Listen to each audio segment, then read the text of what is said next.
Geçelim şurayı. Kenan Bey, kusura bakmayın. Tuğçe birden kayboldu da size engel olmasın. Niye engel oluyormuşum ben ya? Bu CD nedir?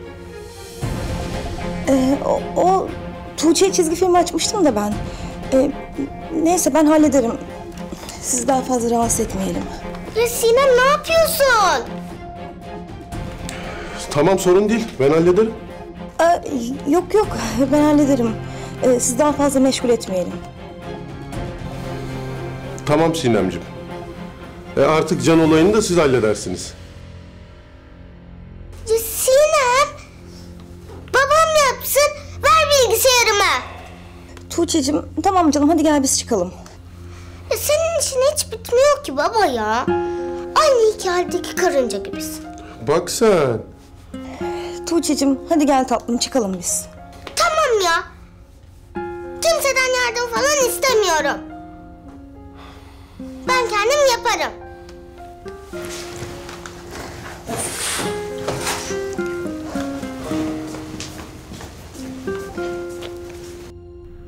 Ne o? Beni görünce çok şaşırdınız. Beklemiyordunuz galiba.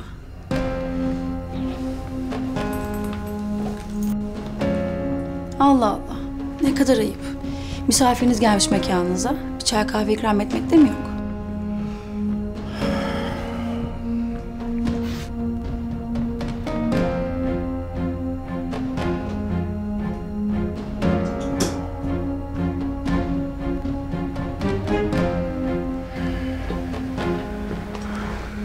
Lütfen bir şey olmasın. Allah'ım ne olur bir şey olmasın. Sence niye geldi? Neden bu kadar sakin bu kadın?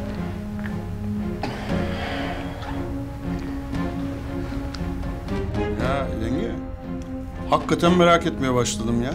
Bayram değil, seyran değil. Niye geldin? Ha?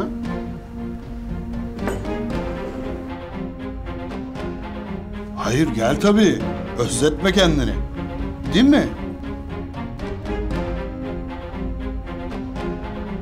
Şşş, yenge. Konuşmayacak mısın ya?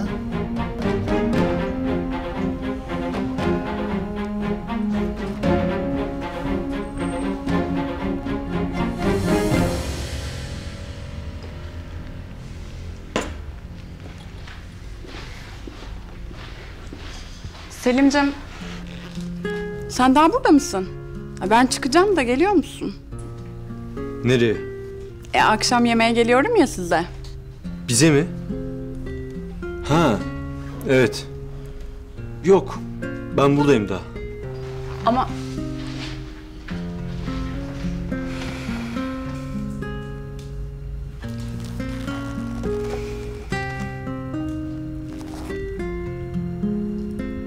Alo. Aliye teyzeciğim merhaba, nasılsınız?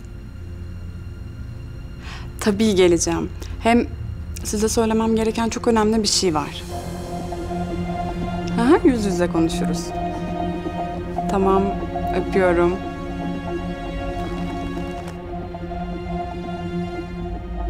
Affedersin Selim'ciğim ama bence annenin bunu bilmeye hakkı var.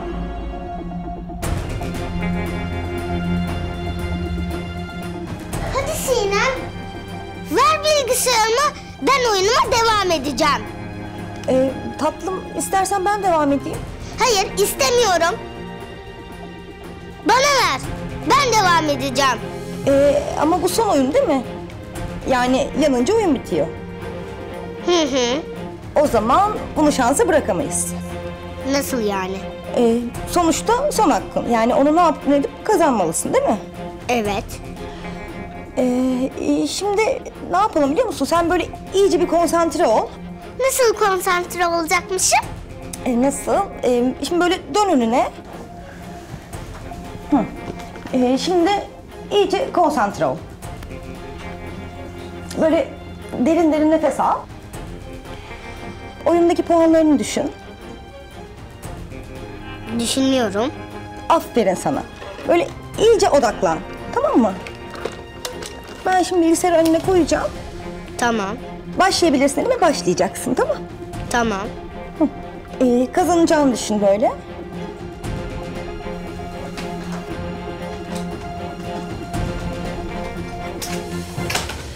Aferin. Aferin sana. Al bakalım, başlayabilirsin. Kızınacağım. Kızınacağım işte.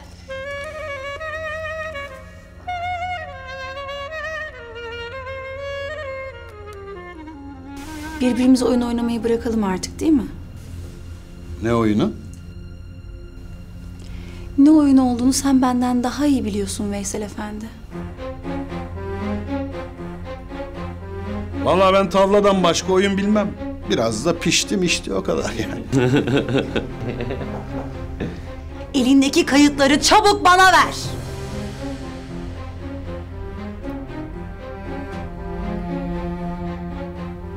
Ne kaydı? Benimle oyun oynama. Ne kaydı olduğunu sen benden daha iyi biliyorsun.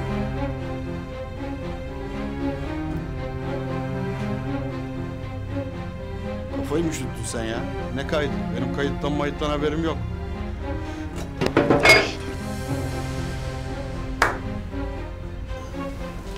Kahretsin. Ne o? İçeride birini mi saklıyorsunuz, ha?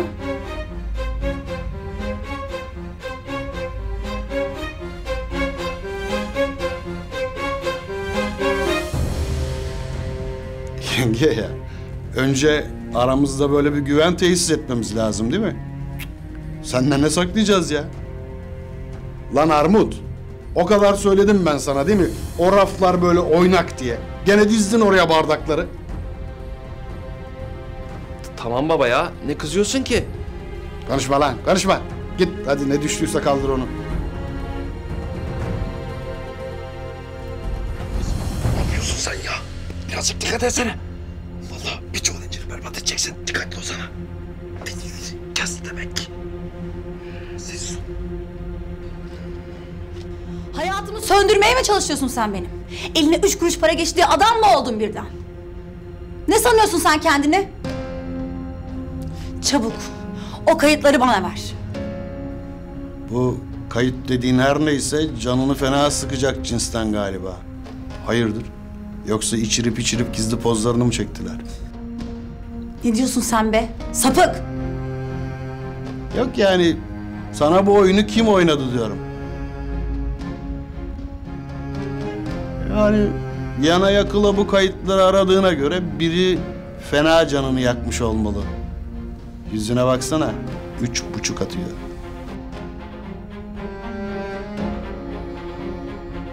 Hazine değerinde desene bu kayıtlar. Ne var içinde? Söyle biz de bilelim. Nereye yenge? Daha çayını bitirmedin. Bırak beni. Ne kaydı diye sordum. Niye böyle Yusuf'sun ha? Bırak beni dedim. Murat, kitle kapıyı oğlum.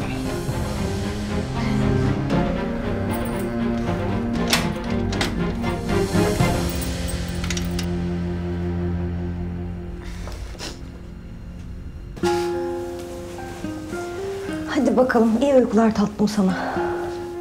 Uyanınca oyunuma devam edeceğim ama. Ha tamam, edersin. Sinem gitme. Uyurken yanımda kal. Tamam. Hadi bakalım, kapat gözlerini.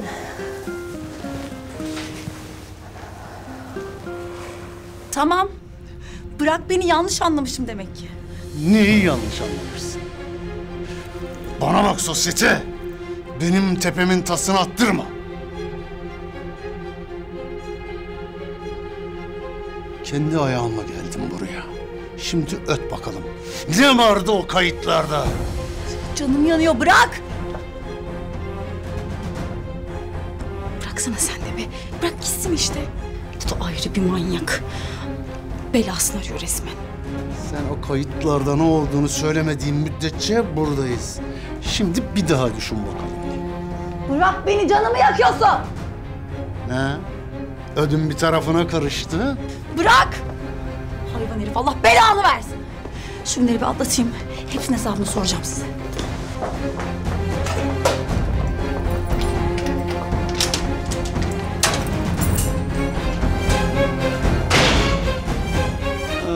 Böyle dumur olursun işte. Sen kimler aksettiğini sanıyorsun be? Baba, vallahi helal ya. Sen neymişsin be?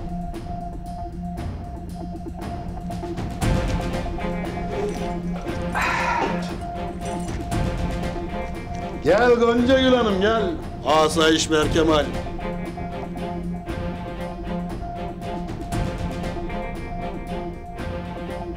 Gel kız korkma gel.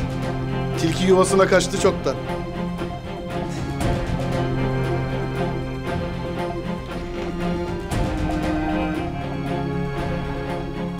Murat. Gonca Gül kızıma su getir bakayım. Dili damağına yapışmış.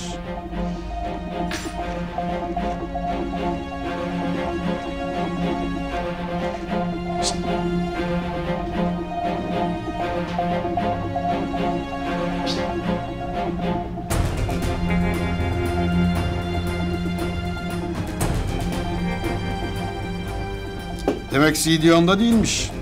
İyice anladık, emin olduk. Arzu Hanım da değilse kimde peki? Biz de onu soruyoruz işte Gonca Gül Hanım. Acaba kimde?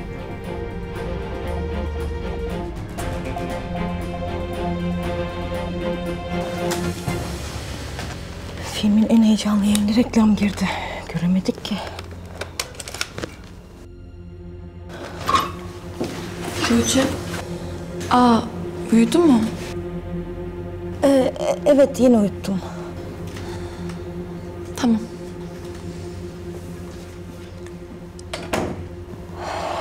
Yüreğime iniyordu vallahi. Ay yok, ev değil, ordu maşallah. Ben bunu en iyisi akşam izleyeyim.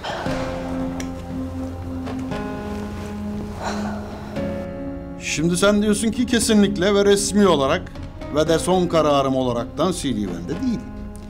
Ya iki gözüm önüme aksın ki yemin ediyorum bende değil.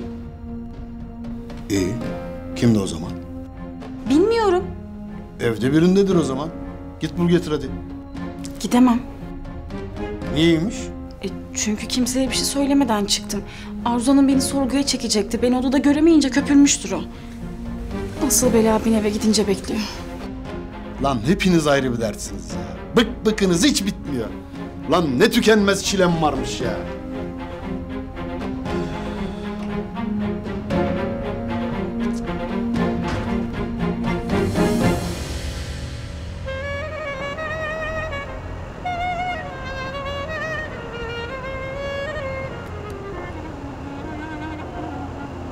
Hayatım bak, üstündeki takıma bu çok uyar.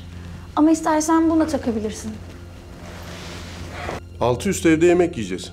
Bu kadar abartı niye anlamıyorum. Ama hayatım misafirimiz var dedim. Tamam işte ben de onu diyorum. Pelin için bu kadar hazırlık yapmaya ne gerek var? Hayatım, Pelin iyi eğitim görmüş düzgün bir kız. Belli ki annem de onu sevdi. Tam Emiroğlu ailesine yakışacak biri. Belki onu daha fazla görürüz bu evde. Arzu, Pelin'in bu eve davet edilmesinin altında Selim'in hayatını etkileyecek bir şey varsa eğer karşınızda beni bulursunuz. Haberin olsun. Niyeymiş? Eski bir film tekrarlanmasın diye.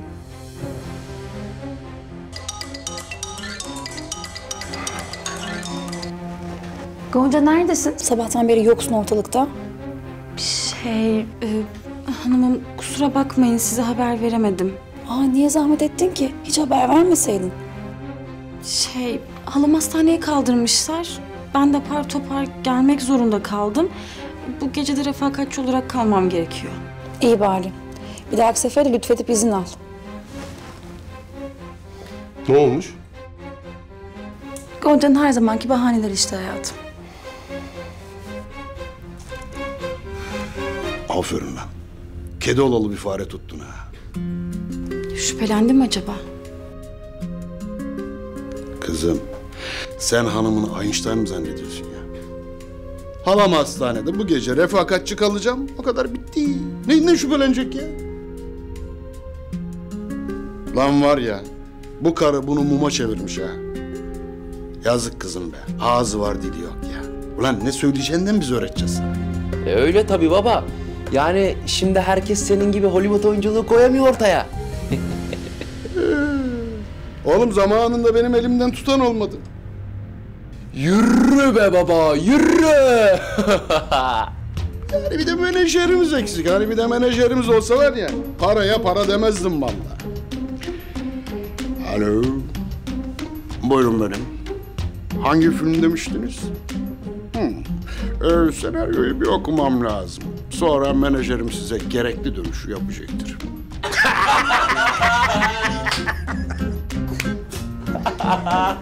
Ya siz aklınızı mı kaçırdınız?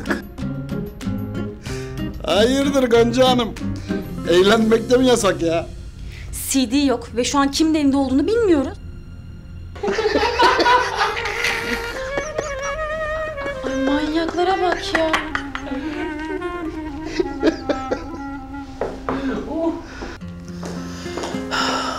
Arzu, yemekler hazır değil mi kızım? Hazır anneciğim, merak etmeyin.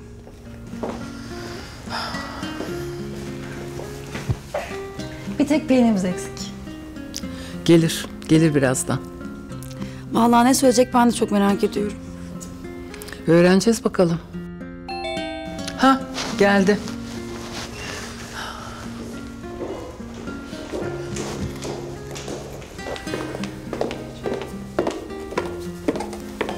Pelin, hoş geldin. İyi akşamlar Aliye Hanım teyzeciğim. Buyurun, bunlar sizin için. Pek de düşünceliymiş maşallah. Ne zahmet ettin kızım? Olur mu hiç öyle şey? Size layık değil ama... Kiraz, onları vazoya koy da soğumasınlar.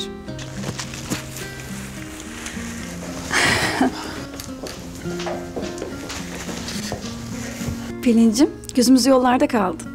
Ay, çok bekletmedim değil mi? Biraz trafik vardı da. Ziyanı yok kızım. Tam zamanında geldin. Lakin ben Selim'le gelirsin diye umuyordum. Ay, hiç sormayın Aliye Hanım teyzeciğim. Hani sizinle konuşmam gereken önemli bir konu vardı ya. Evet. Bununla alakalı. Ama nasıl söyleyeceğimi bilemiyorum. Bu kadar önemli ne var, biz de merak ettik. Selim'e getiremedim. Çünkü...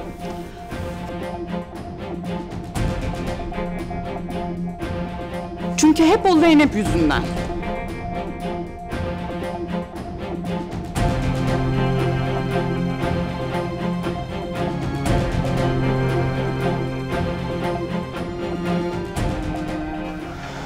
Yani öyle işte abla.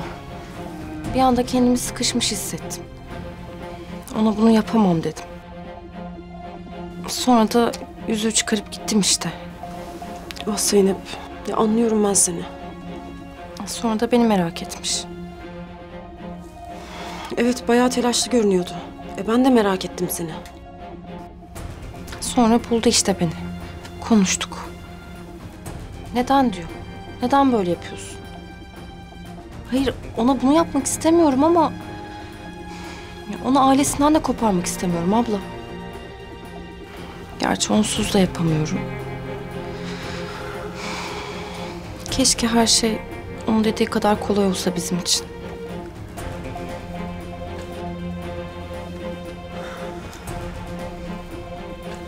Pelin, sen ne diyorsun kızım? Selim Emiroğlu, benim oğlum. Kafede garsonluk mu yapıyordu? Ay, sormayın Aliye Hanım teyzeciğim.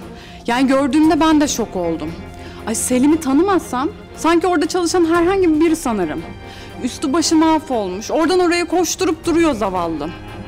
O hadsiz kızın oğlumu düşürdüğü hallere bak. Kulaklarıma inanamıyorum. Merhaba, hoş geldin Pelin. Hoş bulduk. Nasılsın? İyiyim canım. Sen nasılsın?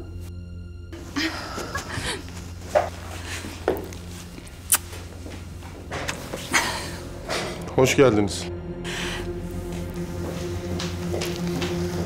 Aliye Hanım, çorbaları koyayım mı? Hadi sofraya geçelim bari. Ağız tadım kaldıysa. Vallahi yine döktürmüşsün abla. Ellerine sağlık. Afiyet olsun canım. Melih Bey'e teşekkür için özendim biraz. Sonuçta ilk defa gelip soframızda yemeğimizi yiyecek. Doğru söylüyorsun.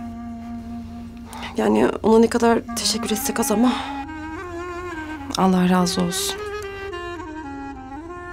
Aslında bir yemekle olacak iş değil ama... Ne yapalım? Elimizden bu kadarı geliyor. Melih amca.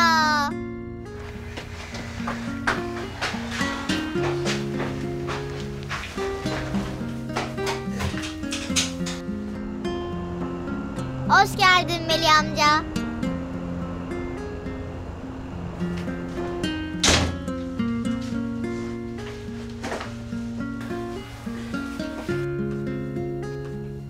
Canım benim, ne haber? Hoş geldiniz. İyi ki geldin. Seni çok özledim. Ben de seni çok özledim. Tamam kızım yeter. Ama özledim. Ne yapayım?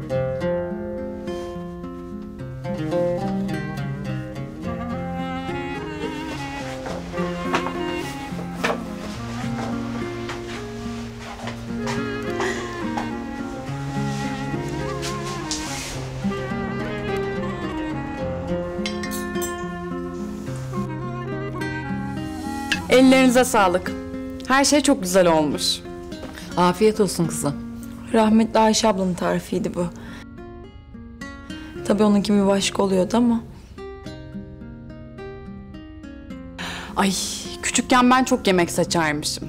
Hatta bir keresinde ailecek yat turuna çıkmıştık. Öyle mi? Babam denizi çok sever. Hatta sırf biz rahat edelim diye o gezi için özel yat almıştı. Ay, neyse. Ben yemek yemeyi sevmediğim için her şeye itiraz ediyordum tabii. Bu bana çok tanıdık geldi. İtalya'ya gidene kadar yemek yüzünden bizimkilere yapmadığım eziyet kalmamış. Çok net hatırlıyorum. Gittiğimiz bir restoranda o kadar çok yemek yemişim ki sırf bu yüzden babam o aşçıyı yanımıza özel olarak tutmuştu. Size itiraf ediyorum. O günden beridir ilk defa burada bu kadar çok yiyorum. Afiyet olsun kızım. Herkese iyi akşamlar. Hoş geldin oğlum. Biz seni daha erken bekliyorduk. Bir işim çıktı da anne. Çok önemli bir iş olsa gerek. Hadi geç otur. Size afiyet olsun. Ben üstümü değiştireceğim. Pek aç değilim zaten.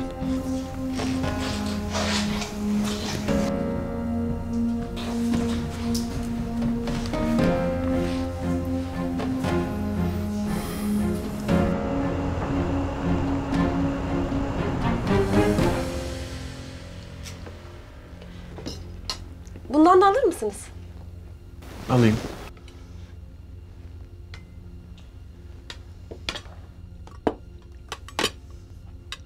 Aynı annemin elinin lezzeti.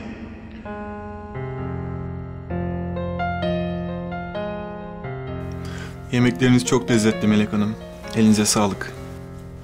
Afiyet olsun. Beğenmenize çok sevindim. Beğenmek ne kelime. Bayıldım. Uzun zamandır böyle güzel ev yemekleri yememiştim. Bu tatlar bana biraz çocukluğumu hatırlattı. Ne güzel. Afiyet olsun tekrardan. Yok, Melek ablanın elinin lezzeti bir başkadır. Ben de bazen yemek yapacağım zaman tarifini alıyorum ama onunki gibi olmuyor bir türlü. Oluyor canım, niye olmasın? Müşterileriniz de çok beğeniyor belli ki. Evet, çok şükür. Onlar da beğendiler. Anneme ben de yardım ediyorum. Biliyor musun Melih amca? Öyle mi? Neden bu kadar lezzetli olduğu belli oldu şimdi.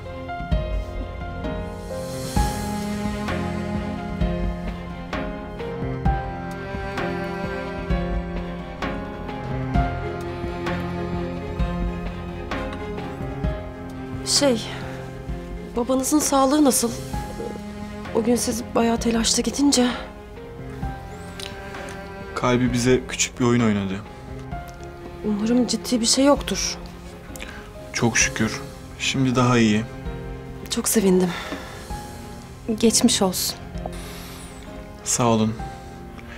Eğer ona bir şey olsaydı ben ne yapardım bilmiyorum. Haklısınız. Hiçbir şey aile gibi olmuyor tabii. Yani her şeyin yeri doluyor ama anne babanın yeri asla dolmuyor.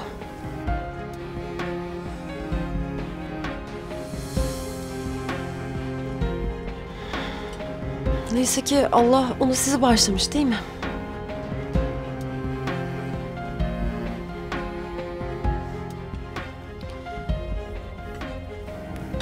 Kızım, bak Melih amcanın suyu bitmiş. Hadi sen onu doldur da getir. Hemen getiriyorum.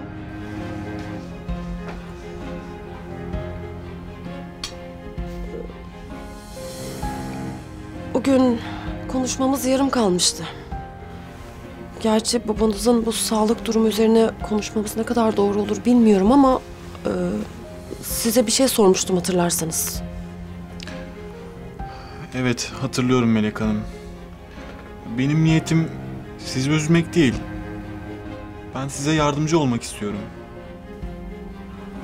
Anlıyorum ama neden? Dostluğunuz için. Yani bunun için neden aramaya gerek yok.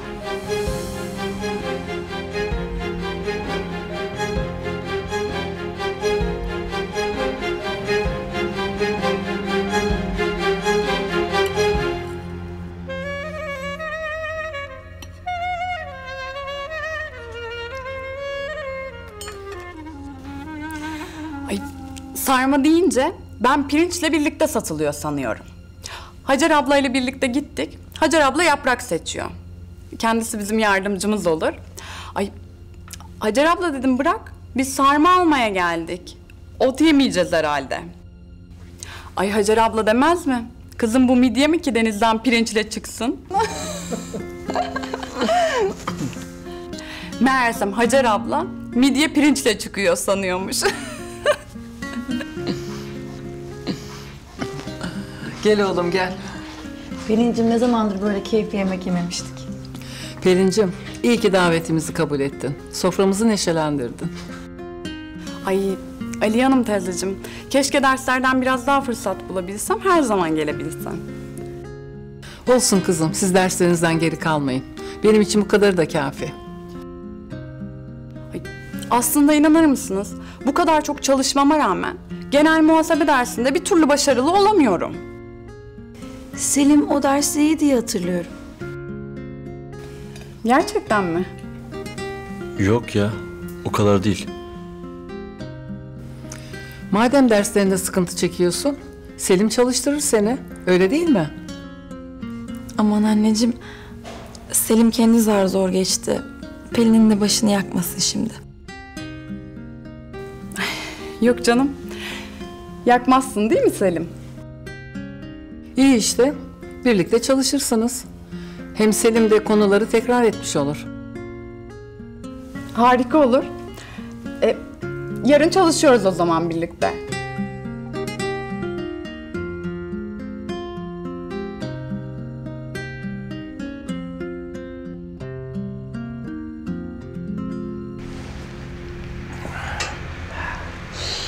Menemen, menemen. Allah şu menemene bak baba be. Kız Goncagül. Gel gel yemek hazır gel. Otur yemeğini ye. Sonra Murat seni otele bırakacak. Erkut abi geliyor, çabuk saklan.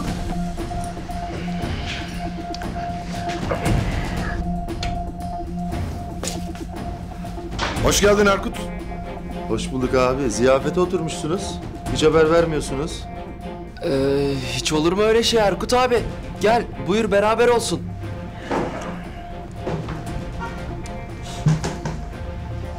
Neredesin sen ya sabahtan beri? Koşturuyorum be abi işte iş güç. Sanayideydim. Sanayi. Oradan Hulki abilere uğradım. Hayırdır abi? Misafir falan mı vardı benden önce? Yok abi. Ondan nereden çıkardın şimdi? 3 tane çatal koymuşsunuz. Senin için be canım ciğerim ya. Eyvallah. Hadi çocuklar ya hadi soğutmayın. Ya müdür, ne soracağım? Şeyda'yı gördün mü hiç? Yani o günden sonra hiç haber aldın mı? Yok be abi. Nerede? Vallahi burnumda tutuyor şerefsizim. Ah be abi. Şu kapı bir açılsa, Şeyda'm içeri gelse. Vallahi sarılıp koklardım ha.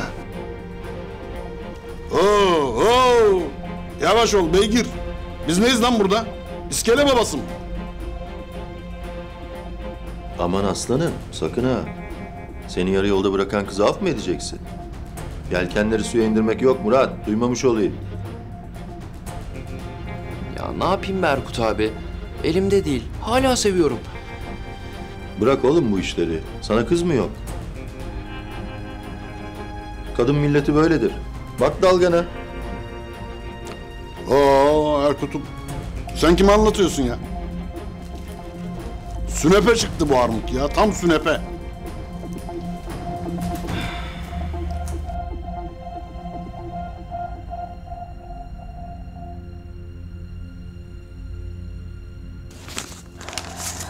Oh be, sonunda izleyebileceğim bunu.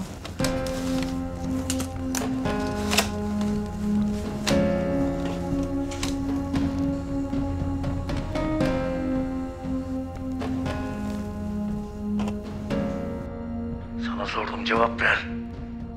Elif öldürmeye çalıştın mı? Evet. Ne? Meleğe ne yaptığını da söyle. Partiyi bitirelim hadi. Tamam. Tamam dur. Meleğin evine uyuşturucu koydular. Yani ben koydurdum. Bak sen. Şimdi anlaşıldı Erkut'un bu CD'yi niye bu kadar istediği. Ama hiç kusura bakma Erkut Efendi. Sen daha çok beklersin bu CD'yi. Bekle Murat. Az kaldı kavuşacağız.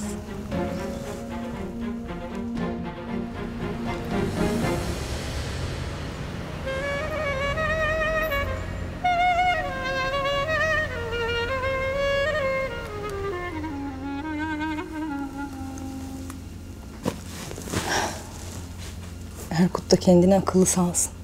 Salak. Beni bu çiftliğe göndererek hayatımı kurtardı be. Sana da çok teşekkür ederim kötü yürekli Arzu. Beni Murat'a kavuşturuyorsun.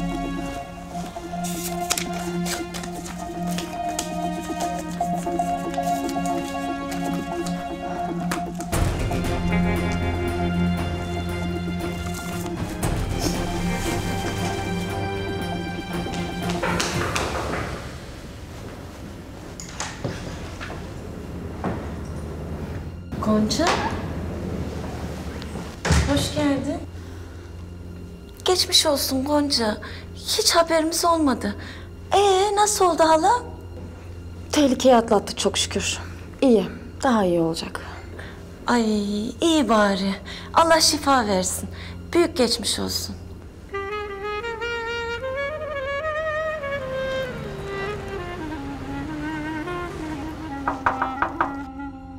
Ben açarım.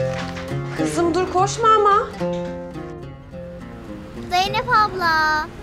Ne çabuk geldin. Her şeyi aldın mı? Aldım tabii. Hem biz ortak değil miyiz? Bu işin alışveriş ayağı ben değil miyim?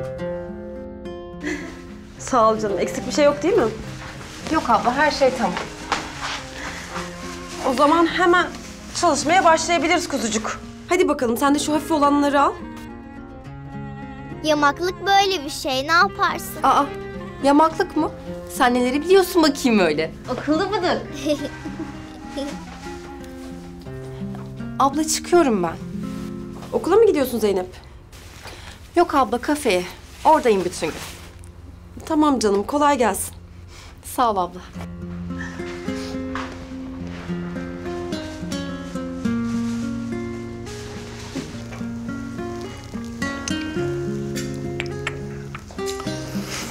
Ben çıkıyorum. Tamam oğlum. Allah zihin açıklığı versin. Ha Selim, Pelin'e derslerinde yardım etmeyi unutma oğlum, olur mu? Söz verdin kıza. Ben hiçbir şeye söz vermedim anne. Emrivaki yapıp söz veren sensin. Yavrum, niye öyle diyorsun şimdi? Çalıştırsan biraz ne olur? Çok mu zor? İşim gücüm var anne. Kusura bakma. Ayrıca ne yapmaya çalıştığının farkındayım. Ve bu durum benim hiç hoşuma gitmiyor. Oğlum, Ben senin iyiliğin için, mutluluğun için. Anne, ikide bir burnumun dibine sokmaktan vazgeçersen şu kızı, İşte o zaman mutlu olurum. Selim, oğlum dur.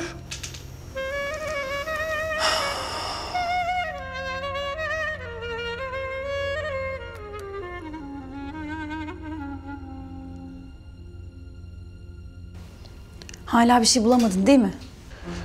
Yok işte. Yeni bir bilgi yok. Veysel'de olmadığını söylemiştim zaten. Veysel'in olmadığını ben de biliyorum. Öyle mi? Sen nereden biliyorsun? Hanımım. Halan nasıl? Daha iyi. İyi, geçmiş olsun. Sağ olun. Ben daha sonra geleyim o zaman.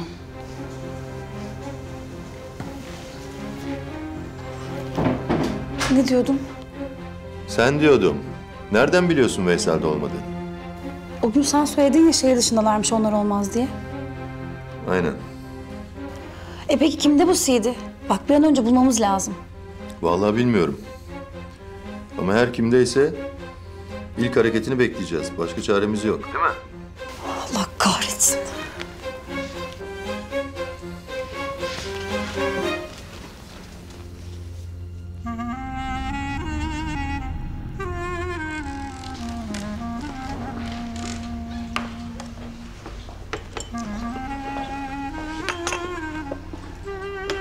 İşte geldim. Aa, Selim ne işin var burada?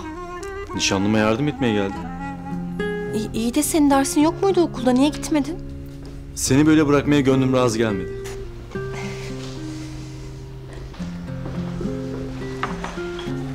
Pardon, bizim 2 çayımız vardı.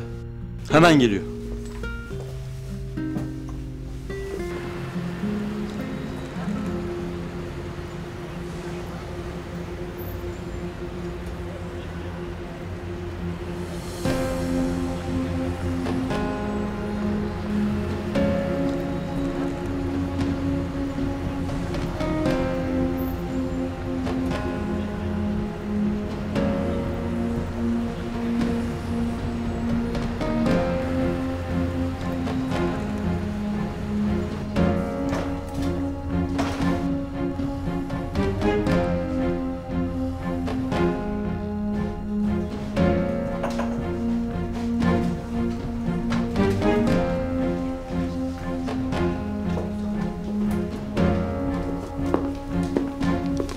Buyurun, hoş geldiniz. Ne alırdınız?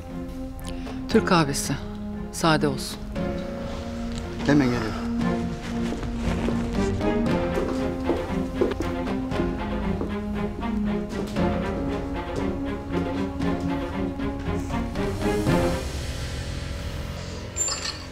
Bu masaydın karışık tostu. Yanında da bir tane ayran olacaktı.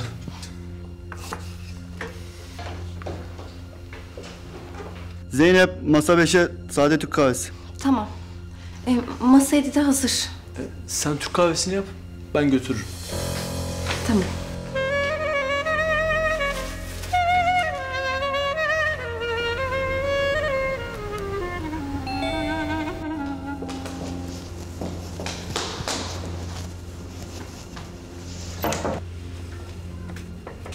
İyi günler.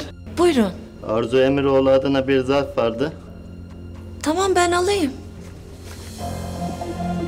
Şurayı imzalamanız lazım.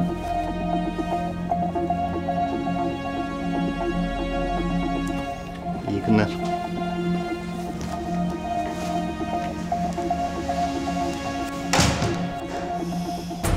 Allah Allah. Nereden geldi acaba?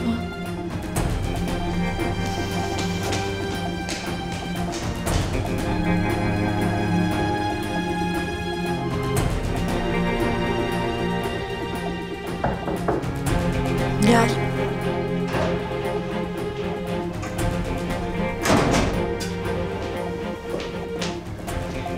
Arzu Hanım, size bir zarf geldi.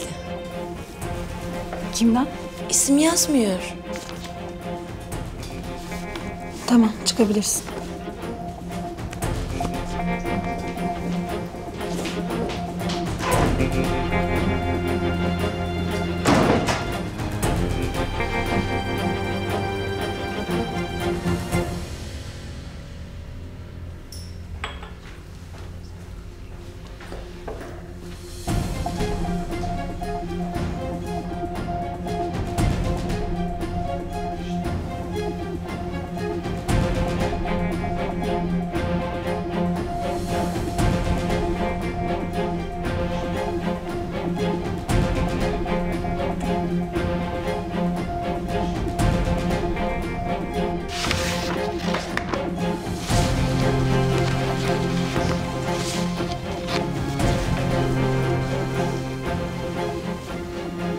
saat 13'te Söğüttepe Parkı'nda ol.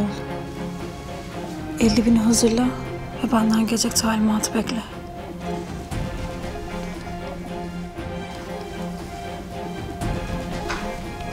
Allah kahretsin.